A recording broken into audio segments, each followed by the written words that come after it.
山居秋暝，王維。空山新雨後，天氣晚來秋。明月松間照，清泉石上流。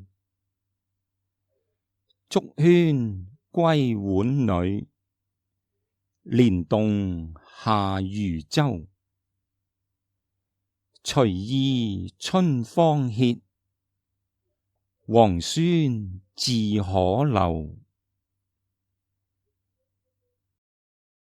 山居秋暝選自王右成集箋著，是王維隱居輞村今西安市藍田縣輞村鎮，唐玄宗天寶年間即公元742年至公元756年的作品。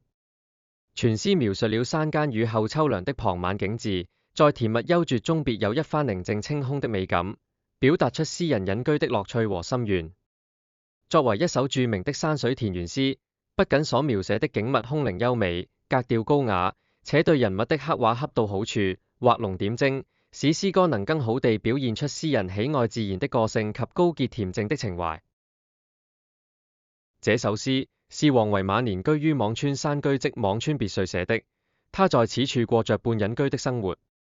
當時奸相李林甫執政，王維遂徙家來到輞村，在這裏居住時間最長，這裏便成了他從事創作最重要的場所。山居秋暝就是這一時期的代表作品。古代文人多借清秋而寫悲傷之意，山居秋暝則屬樂秋之佳作。王維覺得純樸山居比朝廷好，於是遠離官場而潔身自好，決然歸隱，以寫作為大樂。月下獨酌，其一，李白。花間一壺酒，獨酌無相親。舉杯邀明月，對影成三人。月既不解飲，影徒隨我身。暫伴月將影，行樂須及春。我歌月徘徊，我舞影零亂。醒時同交歡，醉後各分散。永結無情遊，相期邈雲漢。月下獨酌為五言抒情詩，共4首，此詩是第1首。從題目月下獨酌可知，詩人是在月下一個人喝酒。其中獨字非常突出，領起全詩。詩寫詩人在月夜花下獨酌，無人親近的冷落淒涼情景，並運用了豐富的想象，表現出詩人由孤獨到不孤獨，由不孤獨到孤獨，再由孤獨到不孤獨的一種複雜情懷。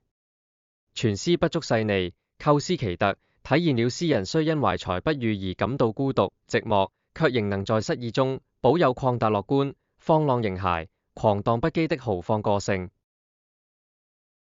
是在天寶3載即公元744年春天所作的。那時李白被唐玄宗召入長安任職翰林供奉，他好不容易來到皇帝身邊，一心想盡力輔助皇帝，在政治上有一番作為，但唐玄宗卻只是讓他侍宴陪酒，寫些應酬的歌頌文章，沒有重用他的意思。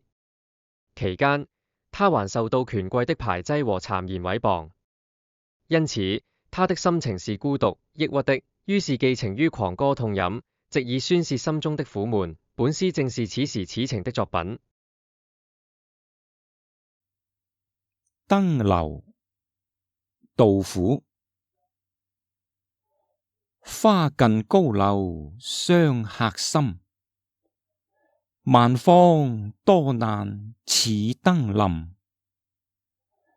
錦江春色來天地，玉壘浮雲變古今。北極朝廷終不改，西山寇盜莫相侵。可憐後主還祠廟，日暮聊為梁甫吟。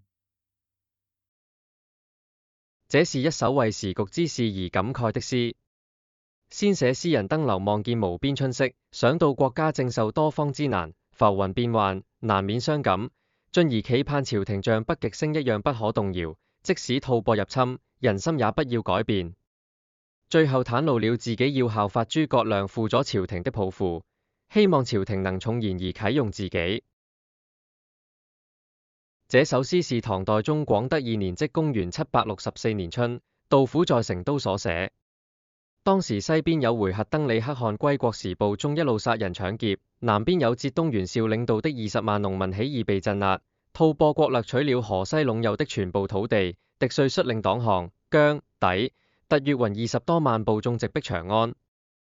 唐代宗毫無防備，逃奔陝州，陸軍四散。吐蕃敵軍將長安搶掠一空後，重立新帝，改換年號，並設立百官。後來幸得國子而整頓軍隊，才將吐蕃趕出長安，使唐代宗復歸其位。